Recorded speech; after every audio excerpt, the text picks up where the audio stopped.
Title of the story: The Fox Without Tail's Story.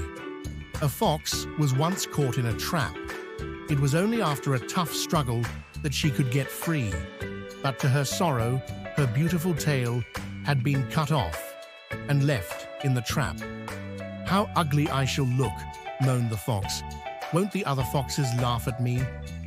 Thinking hard, the fox hit upon a plan to save herself from being laughed at. She called a meeting of his friends and said, "Brothers, have you ever wondered why, after all, we carry these long tails? Let us cut them off and be free from their nuisance."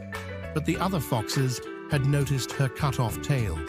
They laughed aloud and replied, "You used to say that tails looked very fine when your own was all right.